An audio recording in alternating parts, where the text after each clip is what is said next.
सो pivot table continue series चलो, जिसमें हमने बहुत सारी चीज़ें देखी। इंसर्ट, टाइमलाइन, डेट वगैरह। पार्ट 35 36 तो आपने देख लिया होगा, उसकी प्रैक्टिस भी आपने की होगी। अब मैं आपको बताऊं कि इसमें इस पाइवट टेबल में हम चार्ट कैसे इंसर्ट कर सकते हैं। पाइवट टेबल प्लस चार्ट कैसे होगा।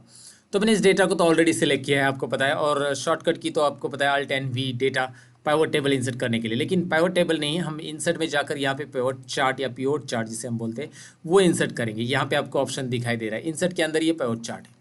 जैसे मैं क्लिक करूंगा सेम डायलॉग बॉक्स आएगा जैसे पाइवट टेबल के लिए आता है। यहाँ पे होगा क्या, मैंने न्यू वर्कशीट ली हमेशा की तरह। ओके किया, देखिए अब न्यू वर्कशीट में यहाँ पे आपको पाइवट चार्ट तो मिलेगा ही मिलेगा, और साथ में पाइवट टेबल भी मिलेगा। मतलब चार्ट के लिए हमने सिलेक्ट किया है पाइवट चार्ट, और चार्ट तो आएगा आएगा, साथ में यहाँ पे टेबल भी आ रहा है। तो हमें दोनों तरह से रिपोर्ट मिलेगा, एक तो डिजिटली मतलब नंबर भी मिलेगा, और उसको ग्राफिकली भी मिलेगा उसका रिपोर्ट। चलिए देखते हैं ना। यहाँ पे हम छोटा सा डेटा हमेशा की तरफ पुल करते हैं। ब्रांड को यहाँ पे मैंने पुल करके रख दिया, जो कि आपको पता है। ब्रांड यहाँ पे आने के बाद चार्ट कैसे दिखाई देगा आपको पता चलेगा अभी। क्वांटिटी को मैंने यहाँ पे ड्रैग किया वैल्यूज़ के अंदर, तो ये चार्ट आ गया। देखिए कौन से ब्रांड के ज़्यादा प्रोडक्ट बेचे गए, ये चार्ट से तुरंत समझ में आता है। तो चार्ट एक न्यूमेरिकल डेटा का ग्राफिकल रिप्रेजेंटेशन रहता है, ये सबको पता है। हम जब आपको कोई रिपोर्ट आपके सीनियर्स को दिखाने, और वो लगता है कि उनको जल्दी समझ में आए, या क्लाइंट्स को दिखाने हैं, तो आप वो डेटा को चार्ट में प्रेजेंट करना सीख लो, चार्ट में दिखाओ, ऑटोमेटिकली वो इम्प्रेस हो जाएंगे। वैसे हम आगे के पार्ट में चार्ट के हर एक पार्ट को समझेंगे। मतलब ये जो इंसर्ट में चार्ट ऑप्शंस है, इसे हम समझ लेंगे। आगे के पार्ट में मैं चार्ट ही पढ़ाऊंगा आगे चलकर, तो जिसमें आपको चार्ट को हर एक ऑप्शंस को हम लोग डिटेल में समझेंगे कि चार्ट के अंदर ये सब कॉलम्स का साइज वगैरह कैसे बदलना है, क्या करना है, सारी चीज़ें हैं वहाँ पे। फिलहाल तो पाइवट चार्ट इंसर्ट कैसे करना था मैंने आपको बताया। पाइवट चार्ट इंसर्ट हो गया। अगर आप यहाँ पे डेटा बढ़ाते हो तो पाइवट टेबल में या पाइवट चार्ट में ऑटोमेटिकली वो डेटा यहाँ पे दिखाई देगा। मतलब मैं मंथ ड्रैग करता हूँ, मंथ, तो ये ज़्यादा कॉलम्स आ जाएंगे। चलिए मैंने मंथ को यहाँ पे रखा, बहुत ज़्यादा कॉलम्स आ रहे दिखाई दे रहा है ना, क्योंकि मंथ वाइज भी रिकॉर्ड आ रहा है, प्लस वो ब्रांड वाइज भी आ रहा है। हर एक ब्रांड में कौन से मंथ में कैसा सेल्स है यहाँ पे आपको दिखाई दे रहा है। मैक्स एयर का तो बहुत लो है जनवरी से लेकर दिसंबर तक, लेकिन बाकी ब्रांड का आप देख सकते हैं। अगर आप मंथ हटा के यहाँ पे रीजन रखते हैं तो रीजन वाइज वैसे कॉलम दिखाई देंगे। जितनी ज़्यादा उसमें नंबर्स अवेलेबल है उसके हिसाब से चार्ट रिप्रेजेंट होगा। अब यहाँ पे 5 ही वैल्यूज़ अवेलेबल है तो 5 ही रिप्रेजेंट होगा, राइट। इंटरेस्टिंग है, कोई डिफिकल्ट नहीं है दोस्तों। यहाँ पे ब्रांड वाइज रिपोर्ट आपको दिखाई दे रहा है। Adidas, Nike, max air, Puma, Reebok, सब ब्रांड वाइज यहाँ पे आ रहा है। कौन से ब्रांड का क्या स्टेटस है, नाइकी ब्रांड ने सबसे ज़्यादा बेचा है, ये सब आपको यहाँ पे दिखाई देता है ना। इंटरेस्टिंग। सो ये भी ट्राई कीजिए कैसे करना है चार्ट को, मैंने आपको बताया। इस चार्ट को अलग अलग फॉर्मेट में हम कन्वर्ट कर सकते हैं, वो मैं आपको दिखा देता हूँ। पहले आपको अगर इस चार्ट को कन्वर्ट करना है, सपोज मैंने ये हटा दिया इसको रीजन को, और बस ये इस तरह का चार्ट है, तो मैं इसे कन्वर्ट कर सकता हूँ। मतलब एक ही अगर डेटा मेरे पास अवेलेबल है कॉलम के अंदर, तो इसे हम पाई चार्ट में कन्वर्ट कर सकते हैं। तो उसके लिए आपको सिंपली करना क्या है, डिज़ाइन में क्लिक करना है। डिज़ाइन में यहाँ पे एक चेंज चार्ट टाइप रहता है ऑप्शन, चेंज चार्ट टाइप। ये सारी चीज़ें तो चार्ट में हम समझने वाले, लेकिन फिलहाल मैं पाइवट टेबल के अंदर अगर इस चार्ट को यूज़ करना चाहता हूँ तो मैं इसे पाई चार्ट करता हूँ, और मैं ओके कर देता हूँ। अब देखिए यहाँ पे क्या होगा, ये पाई चार्ट में कन्वर्ट हो रहा है। मतलब आपको रिकॉर्ड दिखाई दे रहा है पाई चार्ट में। आप यहाँ पे डिज़ाइन में डिज़ाइन भी आती है कुछ, यहाँ पे ये डिज़ाइन में सेलेक्ट कर लेता हूँ परसेंटेज वाइज। तो किसकी क्या परसेंटेज है दिखाई देगा। इसका 23% है डेटा। नाम नहीं आ रहे एडिडास वगैरह, ये आगे तो मैं बताऊंगा कि ये फील्ड कैसे शो हो सकता है। यहाँ पे 23%, 28% दिखाई दे रहा है, अलग अलग कलर। रिबॉक का डेटा कितना है, अच्छा ये रिबॉक का 23 है, एडिडास का 28 है, 11% पूमा ब्रांड का है, नाइकी ब्रांड का है। यहाँ पे आप वैसे भी अलग अलग लेआउट सिलेक्ट कर लेते हो, देखिए यहाँ पे है ना। अलग अलग डिज़ाइन सिलेक्ट कर लेते हो तो आपको डिज़ाइंस पे दिखाई देगा वो प्रॉपरली। तो चार्ट को आपके ऊपर है ये कैसा रिप्रेजेंट करना है। चेंज चार्ट टाइप में चाहिए, इसे दोबारा आपको कॉलम में करना है, कॉलम कीजिए। कॉलम में आ गया, विथ वैल्यू आ रहा है क्योंकि यहाँ पे मैंने डिज़ाइन चेंज की, तो वो वैसे वो डिज़ाइन वहाँ पे अप्लाई हो रही है। अलग अलग डिज़ाइन चार्ट के लिए अवेलेबल रहती है, और वो चार्ट के पार्ट में हम देखेंगे। चार्ट अगर आपने इंसर्ट नहीं किया पहले से, खाली टेबल ही आपने इंसर्ट किया है, तो भी आप पाइवट चार्ट ले सकते हैं। आपको दोबारा पाइवट चार्ट के लिए मतलब इंसर्ट में जाने की जरूरत नहीं। यहाँ पे क्लिक रखिए इस टेबल पे, और एक एनालाइज टूल बार तो आपको पता ही है। एनालाइज टूल बार में यहाँ पे राइट साइड में आ जाता है पिवोट चार्ट, है ना, या पाइवट चार्ट। क्लिक कीजिए, यहाँ से भी बाद में आप चार्ट इंसर्ट कर सकते हैं, राइट। यहाँ पे आपको चार्ट मिल जाएगा, जैसे पाइवट चार्ट क्लिक करोगे आ जाएगा। देखिए मैंने शीट 3 के अंदर पुराना एक पाइवट टेबल है मेरा स्टेट वाइज, तो ये स्टेट वाइज को मुझे चार्ट चाहिए तो एनालाइज में जाऊँगा, पाइवट चार्ट में जाऊँगा, और यहाँ पे कौन सा कॉलम वाला चाहिए तो कॉलम वाला ले लिया। इस तरह से आ रहा है क्योंकि यहाँ पे बहुत सारे स्टेट का रिपोर्ट है ना, अलग अलग स्टेट का, तो ये छोटे छोटे कॉलम में यहाँ पे ये सबको दिखाई देगा। यहाँ पे कम रिपोर्ट है तो फिर आ जाएगा। अब यहाँ पे सपोज मैं चाहता हूँ कि मेरे टॉप 5 स्टेट का रिपोर्ट में दिखाओ आपको। टॉप 5 स्टेट, आपके सीनियर ने कहा कि 5 स्टेट ऐसे जिनका रिपोर्ट मुझे दिखाओ। तो सिंपल है, आपको इसको फिल्टर लगा देना है। यहाँ पे फिल्टर ऑप्शंस है और वैल्यू फिल्टर्स में चले जाना है। यहाँ पे देखिए वैल्यू फिल्टर्स, वैल्यू फिल्टर्स में आपको टॉप 5 चाहिए तो आपको क्या करना है, टॉप 10 यहाँ पे नीचे दिखाई दे रहा है ना, टॉप 10 सेलेक्ट कर लेना है। टॉप 10 सेलेक्ट करने के बाद यहाँ पे 5 कर देना है, टॉप 10 की जगह 5 स्टेट।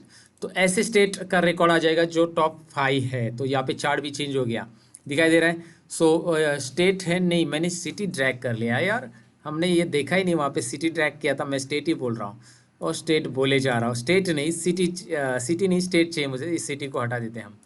सिटी बहुत ज़्यादा है इसलिए मैंने सिटी को हटा दिया, स्टेट ले लिया। और मैं अभी दोबारा यहाँ पे वैल्यू फिल्टर्स में जाऊँगा, टॉप 10 में जाऊँगा। सिंपल है, ध्यान से देखिए, टॉप 10 की जगह टॉप 5 कर दिया।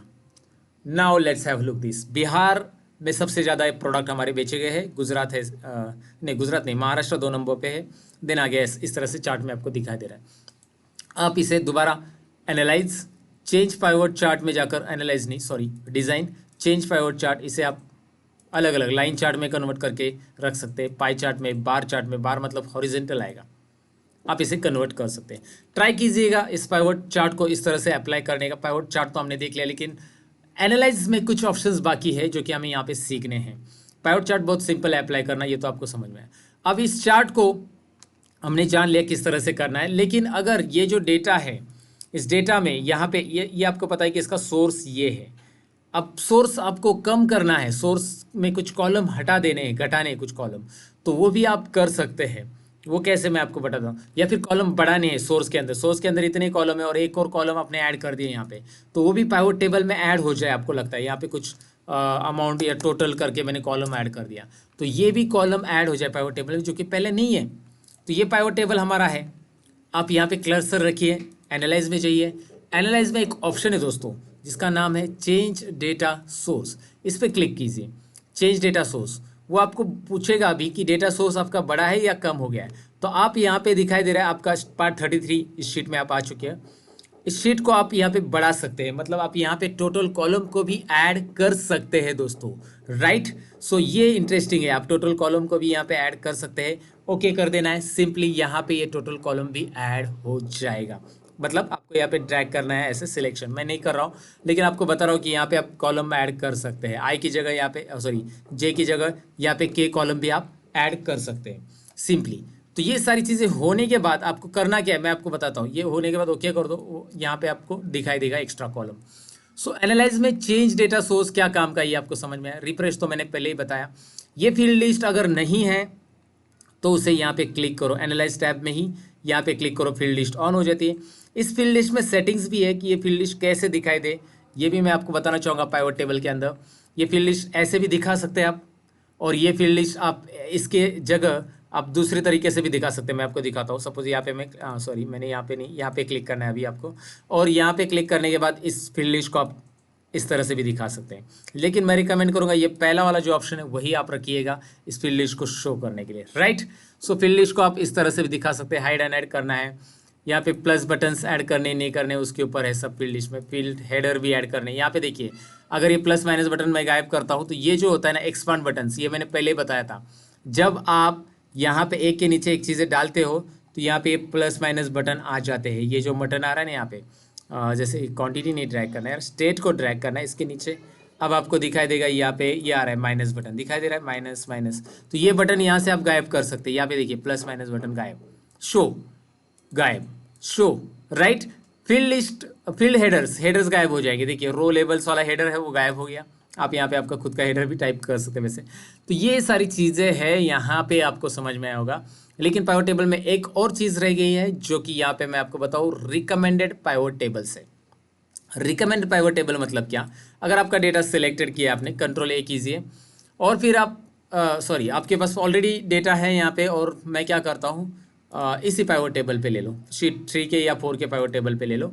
इसमें आपको क्या करना है, रिकमेंडेड पाइवट टेबल, यानी कि आपको गाइड करेगा कि ये पाइवट टेबल हमारे पास अवेलेबल है। देखिए वो बताएगा कि ये मेरे पास पाइवट टेबल अवेलेबल है, इसमें से आप कौन सा पाइवट टेबल लेना चाहते हैं। वो रेडीमेड पाइवट टेबल दे रहा है आपको, वो सम बाय रीजन बता रहा है, यहाँ पे बता रहा है सम अमाउंट बाय स्टेट करके, यहाँ पे बताएगा सम क्वांटिटी बाय स्टेट, यहाँ पे सम अमाउंट, अलग अलग चीज़ें दिखाई दे रहे हैं ना। तो ये पाइवट टेबल जैसे आप क्लिक करोगे ना इसके ऊपर तो ये ऑटोमेटिकली आ जाएगा, दिखाई देता है आपको, दिखाई देगा। यहाँ पे देखिए इस पाइवट टेबल की जगह रिप्लेस हो जाएगा, ब्रांड वाइज यहाँ पे टोटल आ रही है, राइट। रिकमेंडेड पाइवट टेबल है, यहाँ पे ये ऑप्शन है छोटा सा क्लियर ऑल, पाइवट टेबल यहाँ पे क्लियर हो जाएगा अगर आपको क्लियर करना है तो। और अगर आप पाइवट टेबल क्लियर कर दिए, मूव टेबल, आप मूव टेबल भी कर सकते हैं, आप दूसरे शीट में इस पाइवट टेबल को डाल सकते हैं, दिखाई दे रहा है। पाइवट टेबल को अलग शीट में डालने के लिए ये ऑप्शन है, ये छोटे मोटे ऑप्शंस आप करके देखिएगा, क्योंकि पाइवट टेबल तो मैंने लगभग डिटेल में सारे ऑप्शंस बता दिए, राइट। तो पाइवट टेबल से रिलेटेड ये जो पार्ट था यहाँ पे हमने बहुत सारी चीज़ें कवर कर ली, पाइवट टेबल कैसा होता है। पार्ट 37 तो हमने कवर कर लिया, अब मिलते हैं पार्ट 38 के अंदर। Thank you very much for watching guys, bye bye.